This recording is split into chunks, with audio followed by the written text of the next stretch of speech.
বিভূতিভূষণ বন্দ্যোপাধ্যায়ের গল্প পড়ছি আমরা। আজকের গল্পটির নাম ক্যানভাসার কৃষ্ণলাল। ক্যানভাসার কৃষ্ণলাল বিভূতিভূষণ বন্দ্যোপাধ্যায়। চাকুরি গেল, এত করিয়াও কৃষ্ণলাল চাকুরি রাখিতে পারিল না। সকাল হইতে রাত 10টা পর্যন্ত ডাউন খুলনা প্যাসেঞ্জার, 10টা 45 কলিকাতা টাইম। টিনের সুটকের সাথে শিয়ালদা হইতে বারাসত এবং বারাসত হইতে শিয়ালদা পর্যন্ত তাঁতের মাকুর মতো যাতায়াত করিয়া ও ক্রমাগত দত্তপুকুরের বাতের তেল, বাত, বেদনা, ফুলো, কাটা ঘা, পোড়া ঘা, দাঁত কনকনানি, এক কথায় যত রকমের ব্যথা, শুলানি, কামড়ানো আছে সব এক নিমেষে চলে যাবে। আজ 24 বছর এই লাইনে প্রত্যেকটি ওষুধ প্রত্যেক ভদ্রলোক ব্যবহার করেছেন, সকলেই এর গুণ জানেন বলিয়া চিৎকার করিয়াও চাকুরি রাখা গেল না। সেদিন বসু মহাশয়, ইন্ডিয়ান সিন্ডিকেটের মালিক নৃত্যগোপাল বসু, কৃষ্ণলালকে ডাক দিয়া বলিলেন, পাল মশাই, কাল রাত্রের ক্যাশ জমা দেননি কেন? আগে অনেক রাত হয়ে গেল, খুলনার ট্রেন প্রায় 20 মিনিট লেট।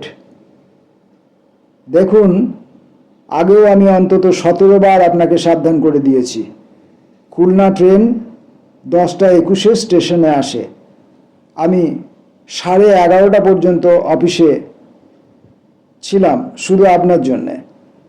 নিত্যই দুবার স্টেশনে এসে দেখে গেল ট্রেন রাইট টাইমে এসেছে, লেট 1 মিনিটও ছিল না। আগে বড়বাবু, শরীরটা কাল বড়ই, ও আপনার পুরনো কথা, ও কথা আর শুনবো না আজ। যাক, ক্যাশ এনেছেন এখন? কৃষ্ণলাল অপরাধীর মতো বড়বাবুর মুখের দিকে চাহিল, বলিল, ক্যাশটা আনিগে যাই না?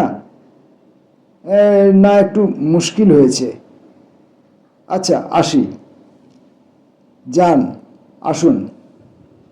কৃষ্ণলাল তবুও দাঁড়াইয়া আছে দেখিয়া নৃত্যগোপালবাবু বললেন, কি হলো?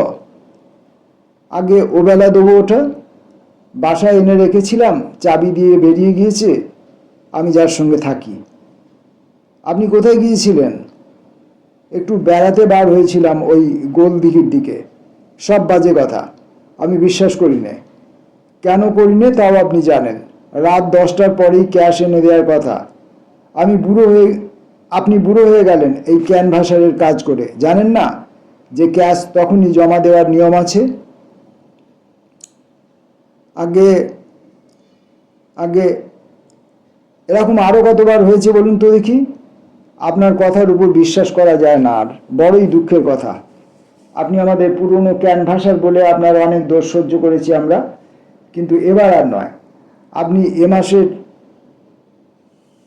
এই কদিনের মাইনে নিয়ে যাবেন অফিস খুললে, কমিশনের হিসেবটাও সেই সঙ্গে দেবেন। যান এখন। অবশ্য এত সহজে কৃষ্ণলাল যাইতে রাজি হয় নাই। নৃত্যগোপালবাবুকে সে যথেষ্টই বলিয়াছিল। নৃত্যগোপালবাবুর বুড়ো কর্তাকে গিয়ে পর্যন্ত ধরিয়াছিল, শেষ পর্যন্ত কিছুই হইল না। মুশকিল এই, চাকুরি যখন যাইবার হয় তখন তাহাকে কিছুতেই ধরিয়া রাখা যায় না। মৃত্যু পথযাত্রী মানবের মতোই তার গতিপথ নির্মম, ধরা বাঁধা।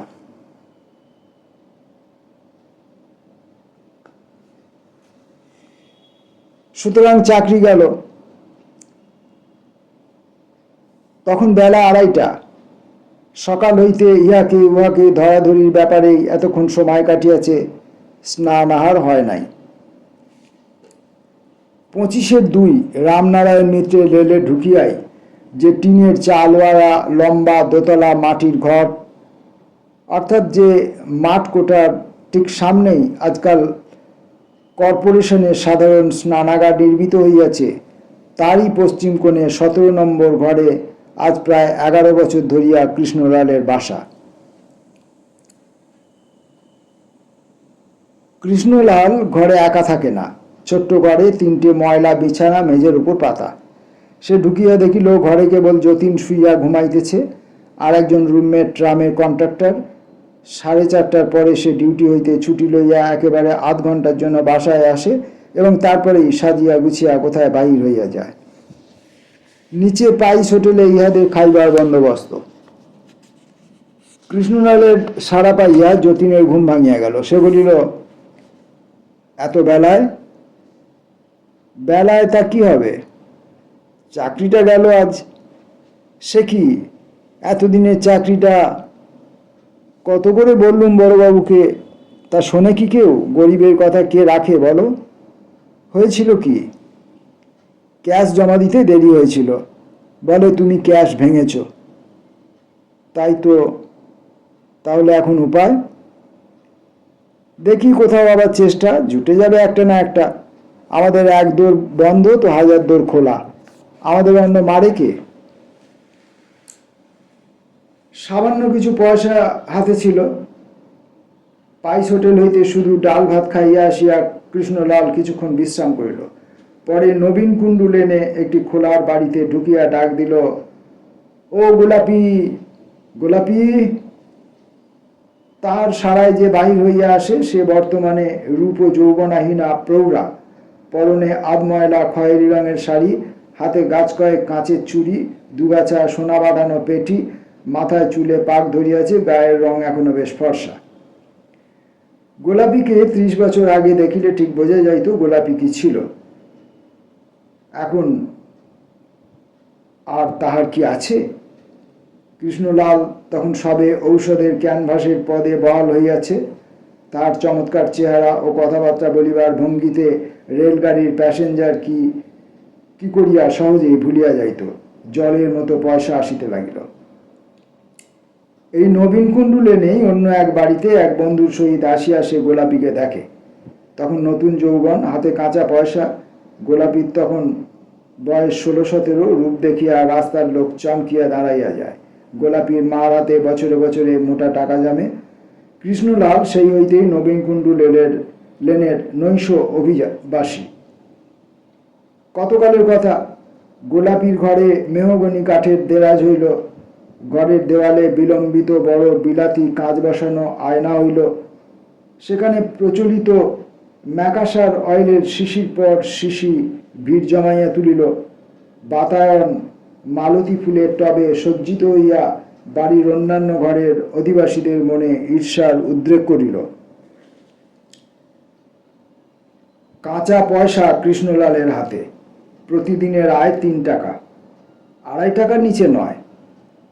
একদিন গোলাপির মা অভিমানের সুরে বলিল, বলো বাপু, গোলাপি আমার প্রায়ই বলে একখানা বাড়ি তার নিজের না হলে চলে না। আর তা তেমন কপাল কি এই এক বাড়িতে 36 জনের সঙ্গে?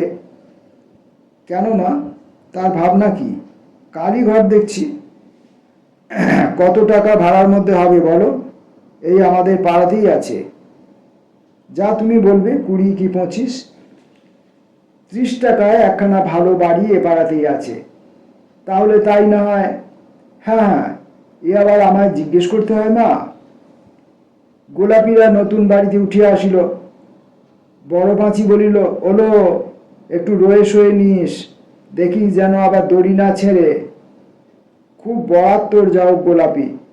আর আমাদের ওই বুড়ো রায়বাবু রোজ আসেন আর বাঁধানো দাঁত জলের গেলাসে খুলে রাখেন। কদিন বললাম একখানা ঢাকাই শাড়ি আর একটা বাজা ঘড়ি দাও দেয়ালে টাঙানোর জন্য।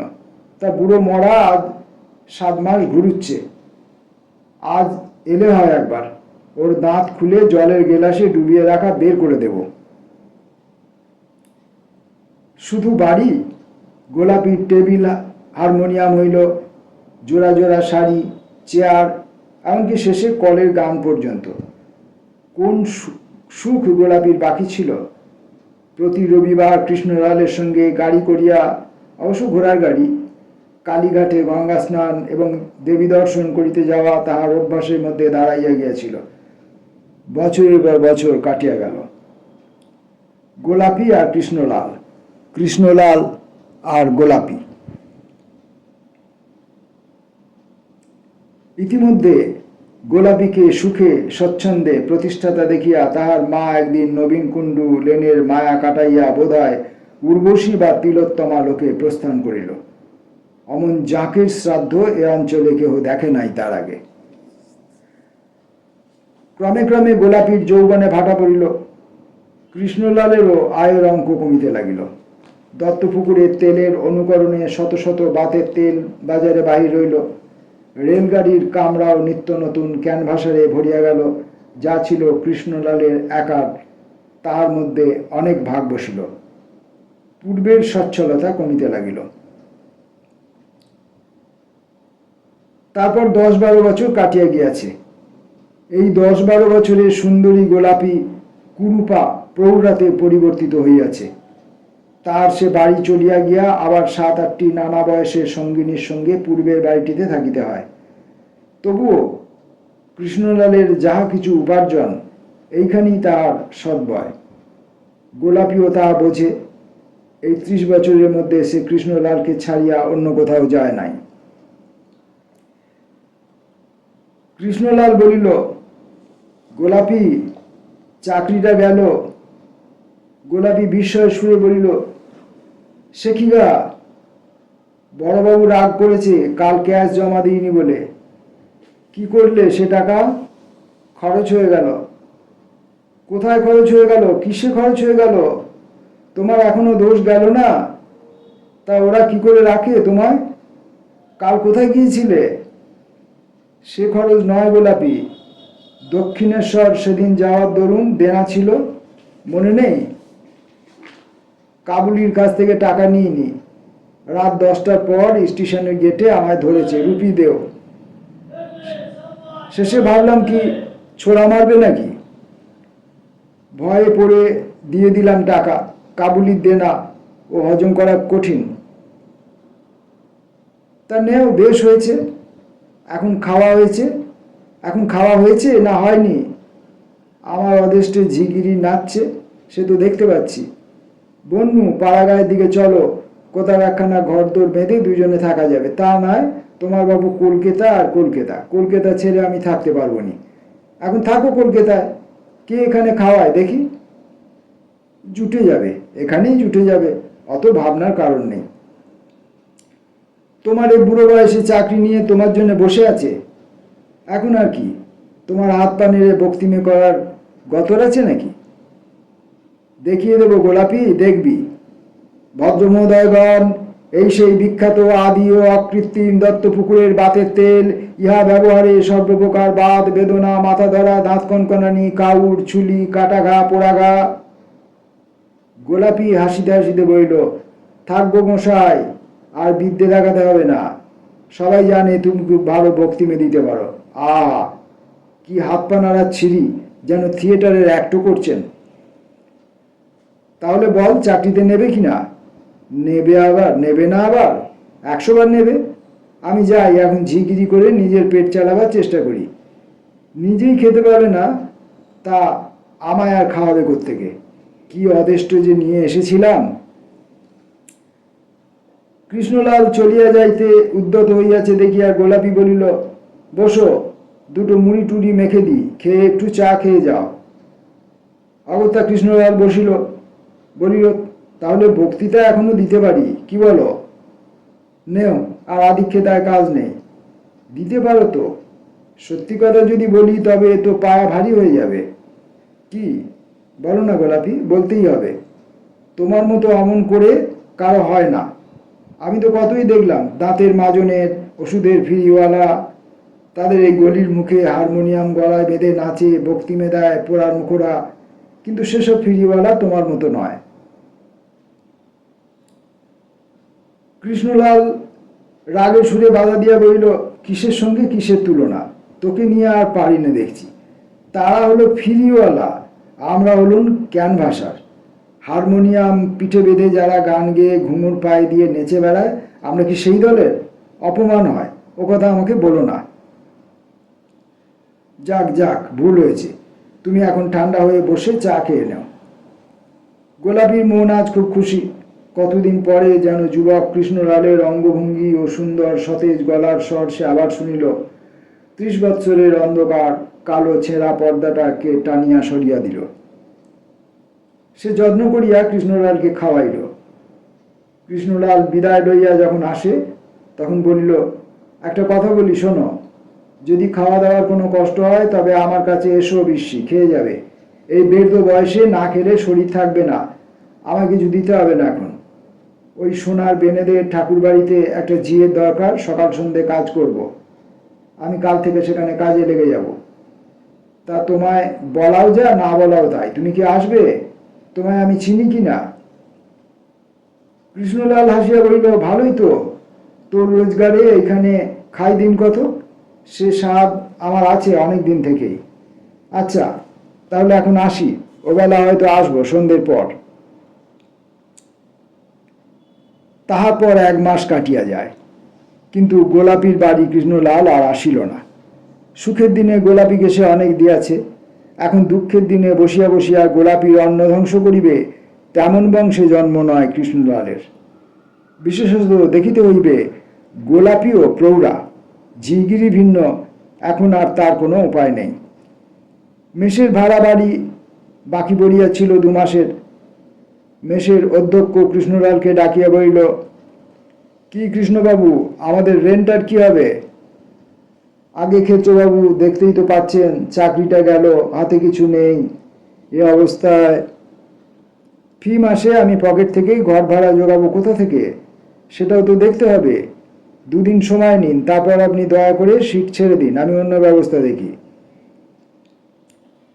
কৃষ্ণলাল পড়িল মহাবিপদে। একে খাইবার পয়সা নেই, তাহার উপর মাথা বুঝিবার যে জায়গাটুকু ছিল তাও তো আর থাকে না। 3 দিন কাটিয়া গেল। 2-1টি পূর্ব পরিচিত বন্ধুর নিকট হইতে চাহিয়া চিন্তিয়া 2-4 আনা ধার লইয়া পাইস হোটেলে ডাল ভাতে কোনো রকমে ক্ষুধা নিবৃত্তি করিয়া এই 3 দিন পরে তাহার সত্যই অনাহার শুরু হইল। 2 পয়সার ছাতু বা মুড়ি সারাদিনে, শুধু ছাতু, একটু গুড় বা চিনি জোটে না তাহার সঙ্গে। তারপর পেট পুরিয়া জল, কলের নির্মল জল। মেসে ম্যানেজার আবার ডাক দিলেন, বলিলেন, কিছু হলো? আজ্ঞা, এখনো এই ভাবছি। আমার লোক এসে গিয়েছে। কাল মাসের পয়লা 2 মাসের ভাড়া পকেট থেকে দিয়েছি, এ মাসেরও দিতে হবে। আমিও ছাপোষা মানুষ মশাই, কত লোকসান হজন করি বলুন। আপনি জিনিসপত্র নিয়ে চলে যান, আমার ভাড়ার দরকার নেই। পরদিন সকালেই জিনিসপত্র সমেত একটা টিনের বাক্স ও একটা ময়লা বিছানা কৃষ্ণলালকে পথে দাঁড়াইতে হইল। বর্ষাকাল, জিনিসপত্র রাখিবার মতো জায়গা কোথায় পাওয়া যায়? গোলাপি অনেকবার মেসে খবর লইয়াছে। মধ্যে একদিন 2 ঘন্টা মেসের বাইরের ফুটপাতে বসিয়াছিল তাহার অপেক্ষায়, কারণ ম্যানেজার তাহাকে চেনে, মেসে কুচরিত্রা স্ত্রীলোক ঢুকিতে দিবে না। কৃষ্ণলাল দূর হইতে দেখিয়া সরিয়া পড়িয়াছিল। এখন গোলাপির বাড়ি গেলে সে কান্নাকাটি করিবে, আটকাইয়া রাখিতে চাইবে, নতুবা সেখানে জিনিসপত্র রাখা চলিত। মেস হইতে কিছু দূরে বড় রাস্তার উপরে একটা চায়ের দোকানের মালিকের সঙ্গে কৃষ্ণলালের পরিচয় ছিল।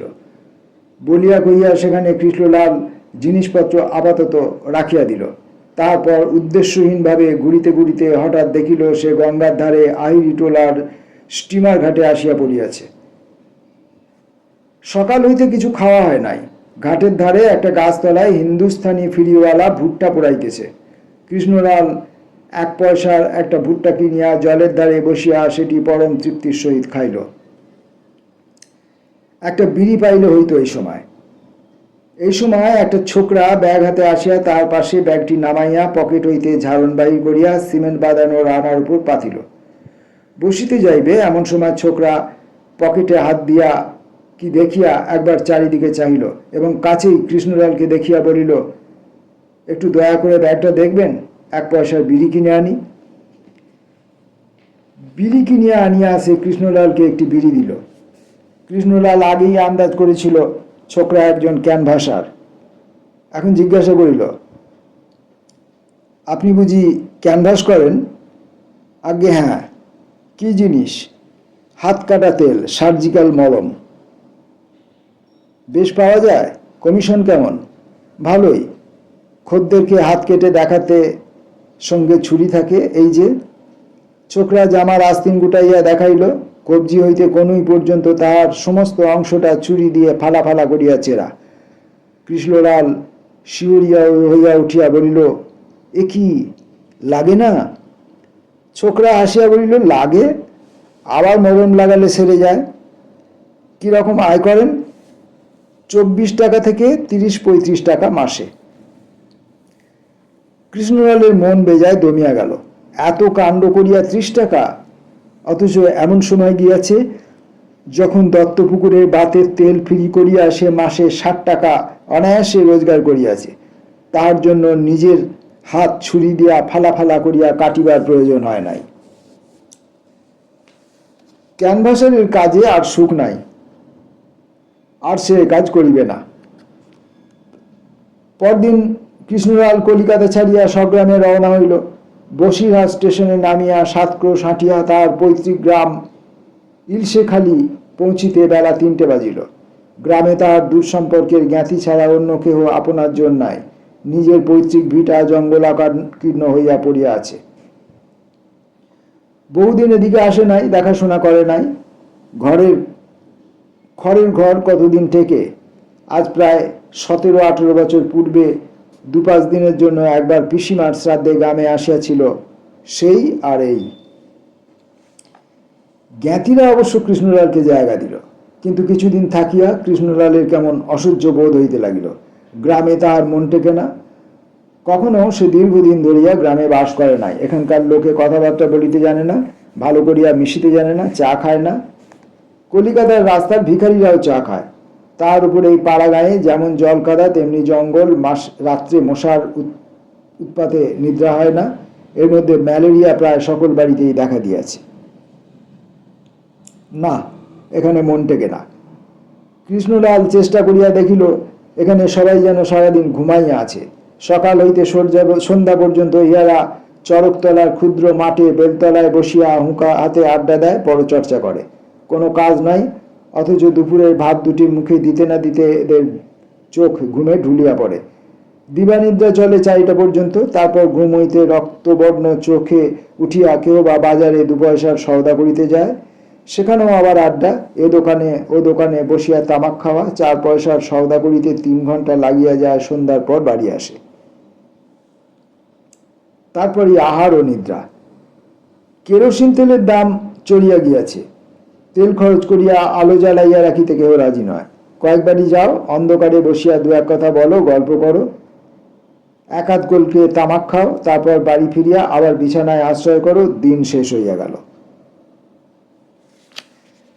কৃষ্ণলাল এরকম জীবনে অভ্যস্ত নয়। এ কি জীবন? অথচ সকলেই বলিবে, দাদা সংসার আর চলে না, বড় কষ্ট। কষ্ট ঘুষাবার চেষ্টা কোথায়?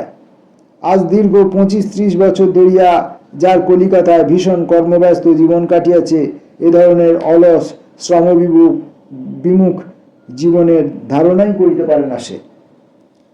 সকালে উঠিয়াই নিচের তলার কলে স্নান সারিয়া লইতে হইত। খুব ভোরে স্নান না সারিলে এমন ভিড় জমিয়া যাইবে কলে যে আর স্নান করা চলিবে না। নিচের তলায় স্যাকরার দোকানের লোকেরা, শালওয়ালা, দর্জি, পূব দিকের ঘরে যে মুঠেরা থাকে, সবাই আসিয়া কলে ভিড় লাগাইয়া দিবে। ইহার পর আসিবে একদল বালতি হাতে জল ধরিতে ও চাউল ধুইতে। সারি সারি লোক দাঁড়াইয়া যাইবে কলসি হাতে জল ভরিতে। ওপরে 3 তলায় 3টি মেষের চাকরেরা, সকলেই কর্মব্যস্ত। ঘড়ি ধরিয়া কাজ কলিকাতায়। সময় গেল 6টা বাজে। কখন কি হবে? দিন আরম্ভ হইয়াছে। এক্ষুনি বাবুরা আসিয়া ভাত চাইবে 8টা বাজিতে না বাজিতে। এতটুকু দেরি করিলে চলিবে না। স্নান সারিয়া কৃষ্ণলাল ব্যাগ হাতে বাহির হইত শিয়ালদা স্টেশনে। প্রথমেই 7:10 বারাসত, 7:25 নৈহাটি, 7:45 রানাঘাট প্যাসেঞ্জার, 8:30 বনগা লোকাল, 8:50 দত্তপুকুর, 9টা কৃষ্ণনগর লোকাল। শুরু হইয়া গেল দিনের কাজ। বাতের তেল, দত্তপুকুরের বাতের তেল, যত প্রকার বাত, ফুলা, শুলানি, কনকনানি, মাথা ধরা, পেট বেদনা, ইহার একমাত্র ব্যবহারে ভদ্রমহোদয়গণ এই ঔষধটি আজ 3 বৎসর যাবৎ এই লাইনে সুখ্যাতির সহিত চলিতেছে। এই চলিল বেলা 12টা পর্যন্ত। 12:55 শান্তিপুর ছাড়িয়া গেলে তবে সকলের কাজ মিটিল। কি জীবন, কি আনন্দ, কি পয়সা রোজগার! কাঁচা পয়সা রোজ আসে, রোজ সন্ধ্যায় উড়িয়া যায়। যে পয়সা আয় করিতে জানে সেই জানে খরচ করিতে, ইহাতে ক্ষোভ কি? কৃষ্ণলাল আরো মাসখানে কোনো রকমে কাটাইল। আর চলে না, এ অলস জীবন তাহার অসহ্য। কখনো পা গুটাইয়া কূর্মবৃত্তি অবলম্বন করিয়া এভাবে সে থাকে নাই। বেশি দিন এভাবে থাকিলে সে পাগল হইয়া যাইবে, নয়তো মরিয়া যাইবে।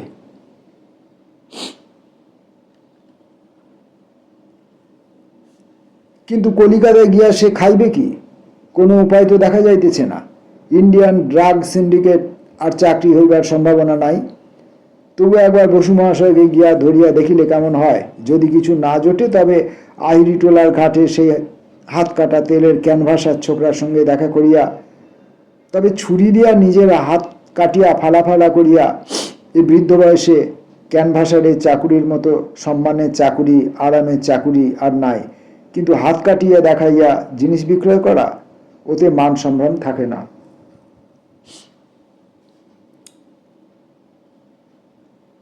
এভাবে গ্রামে বসিয়া থাকা জীবন নয়। চিরকাল কাজের মধ্যে থাকিয়া আজ বাঁচিয়া মরিয়া থাকা তাহার পোষাইবে না। গ্রামেও তো হাওয়া খাইয়া জীবন ধারণ করা যায় না। কেউ কেউ তাহাকে সামনের বছর 2-1 বিঘা ধান করিতে পরামর্শ দিল। কেউ বলিল, ডোবার ধারে জমিটা পড়ে আছে কেষ্টখুড়ো, তোমারই পৈতৃক জমি, এই শীতকালে মান কচু লাগাও ওটাতে। তবু হাঁটে হাঁটে কিছু ঘরে আসবে। সামনের শীতকাল লাগাত কৃষ্ণলালের হাসি পায়। কলিকাতায় রোজগার যে কি ধরনের, সেখানে ক্যানভাসারের কাজে মাসে যে টাকা একসময় তাহার আয় ছিল, এখন এখানে গোটা বছর ধরিয়া কচু কুমড়ো বেচিয়াও যে সে আয় তার হওয়া সম্ভব নয়, এই মূর্খ অর্বাচীনেরা তাহা কি করিয়া বুঝিবে?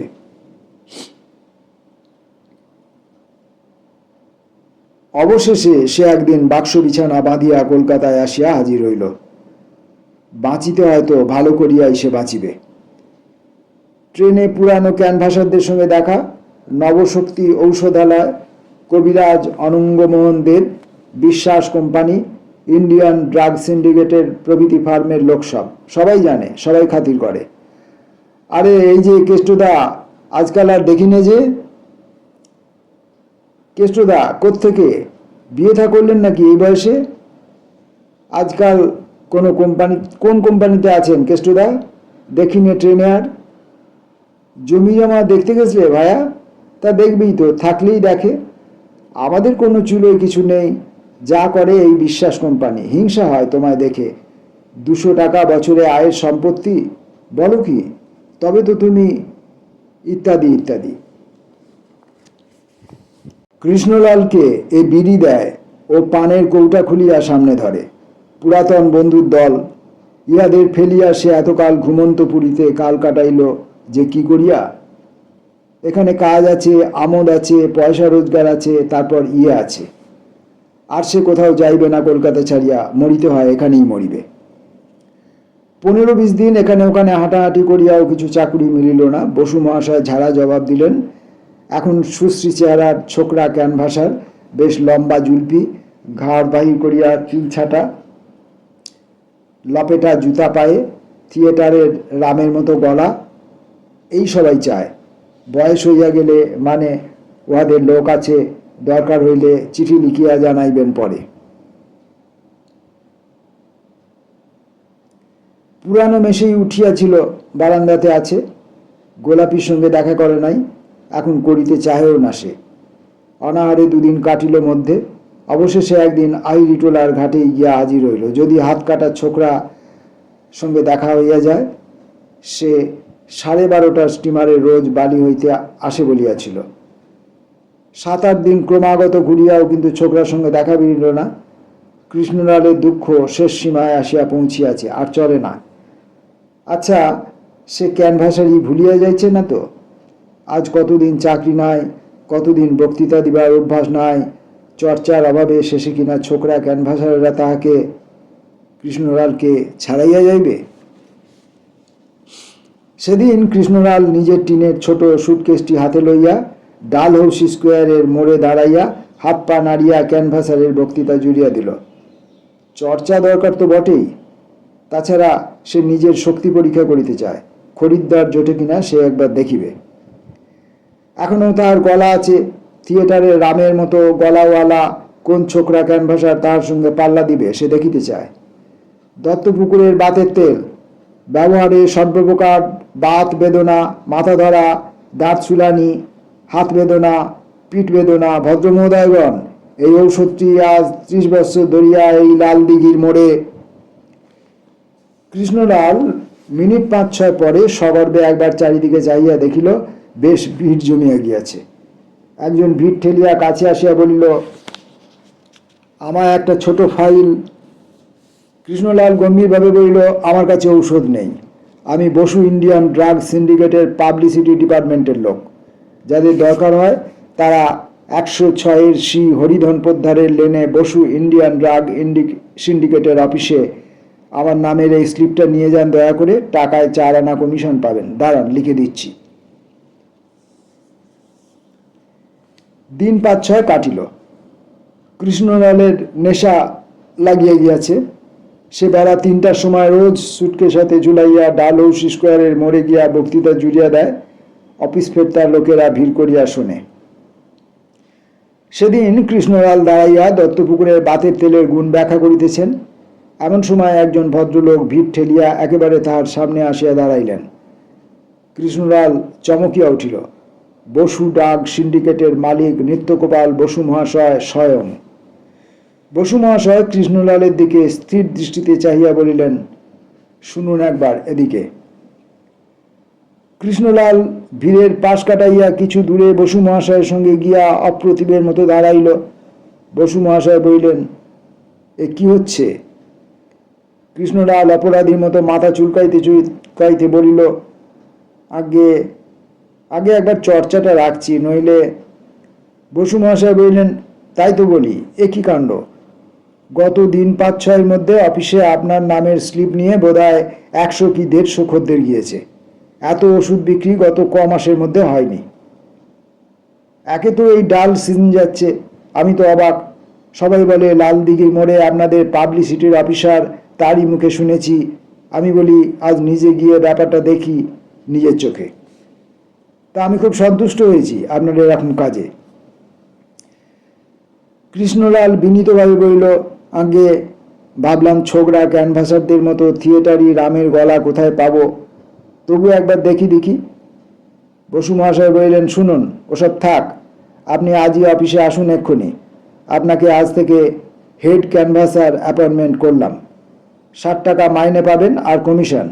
শুধু তদারক করে বেড়াবেন কে কেমন কাজ করছে, আর ছোকরাদের একটু তালিম দিয়ে দেবেন, বুঝলেন না? আসুন চলে আমার গাড়িতে। সন্ধেবেলা নবীন কুণ্ডু লেনে খোলার ঘরের সংকীর্ণ রোয়াকে গোলাপি ক্যানেস্টা কাটা তোলা উনুনে আঁচ দিয়ে প্রাণপণে পাখার বাতাস করিতেছে। এমন সময় বাহিরে কে পরিচিত গলায় ডাকিল, গোলাপি, ও গোলাপি, বাইরে এসে জিনিসগুলো ধরো দেখি, হাত ভেড়ে গিয়েছে।